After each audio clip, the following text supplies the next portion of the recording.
Good morning, everybody. It's me, Darlene, and I have Parkinson's. I'm changing up what I'm going to do today. I wanted to show how things change on a daily basis. Had a hankering for some popcorn the other night and tried to make it the way I usually do, the old-fashioned way with a pot. My pot, that's a fairly heavy Dutch oven, and I've now discovered that I can no longer lift the Dutch oven or shake it when the popcorn is being made. So that meant that I was not going to have popcorn the way I liked it.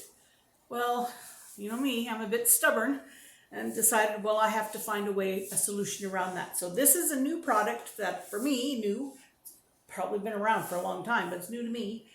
And I've never used it before, so if it blows up or smokes or does something crazy, you'll watch the catastrophe happen in live time. So I've just read what I'm supposed to do. So I take this cover here off. They said don't use that.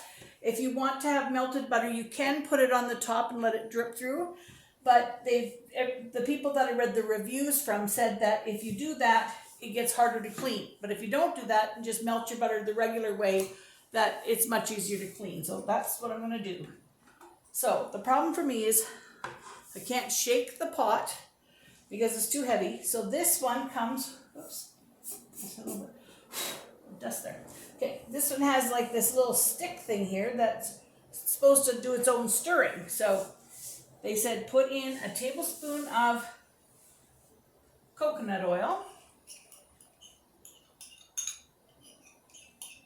Now this is for a smaller batch, okay? I'm not making a giant batch right now. As a matter of fact, I'm not even putting butter on this batch. I will put butter on later if we want it. I just wanted to see how it works. And then I'm going to put in 1/4 cup of popcorn kernels. And put this on.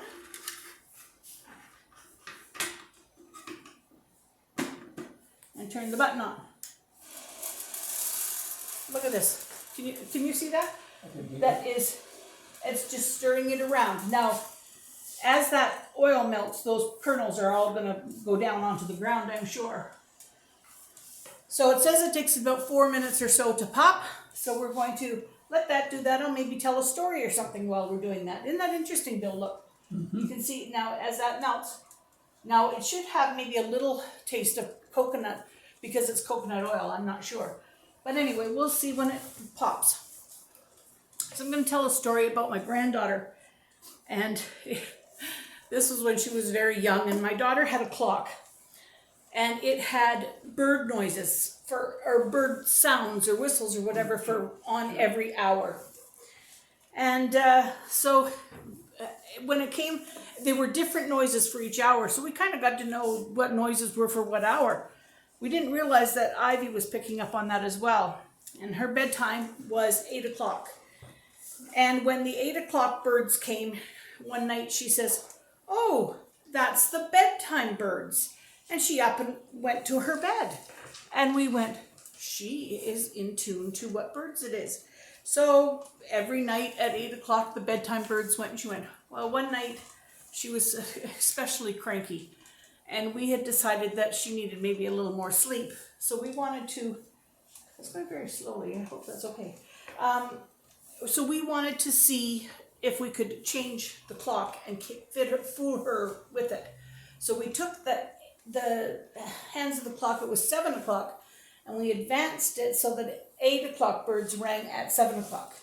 And the bedtime birds went off, and she said, "Oh, it's the bedtime birds." And off she went to bed. And it's like that. After that, we knew the trick. If we needed her to go to bed early, we just advanced the clock to the bedtime birds. So we had a good laugh over the years with the bedtime birds. Oh, look at, now there's our first pop happening. I can't believe we're going to watch popcorn pop. But this is very exciting to me because you see, I'm not having to stir. I'm not having to shake. I'm sitting in my comfortable chair. I'm smelling fresh popcorn. And they say that apparently it pops a lot of the kernels very good. But they said don't use gourmet because you get less poppage with gourmet. So that's fine to me. That gourmet sounds expensive. This is just regular old Orville. That wasn't 4 or 5 minutes. That was a lot faster because we have a smaller load. Yeah. I say that's done because it stopped popping. Okay, so now, I don't know if I can do this next part. I have to flip this upside down. Yeah, well, you have to put that red lid back Oh, on. yes, I have to put this red lid back on. Would you like to come flip it? Yeah, I'll flip it for you. Okay, well, just watch your step over there. Okay, Bill's gonna flip it because I'm not sure if I can or not. I'm a bit afraid to even put that on there, but I can smell it, like we have to get it off of the burner there. So we flip it and then leave the kernels in this. Hold the handles tight, closed, yeah. Oh, I should unplug it. Okay. And now we flip it. Perfect. Just set it upside down. Okay, and then we shake it, or just, yeah, now we take that off. Whoops, yeah, just lift it off. Not the pot, just the, yeah. And flip that back up. Ooh, steam cooker. Okay, well, we'll fix that up after. Here. Hey, can you move that? Yeah. There we go. Now, I just have to learn how to do that little flip. Oh, but that worked out pretty good. So anyway, that's my new maker. Okay, talk to you guys tomorrow.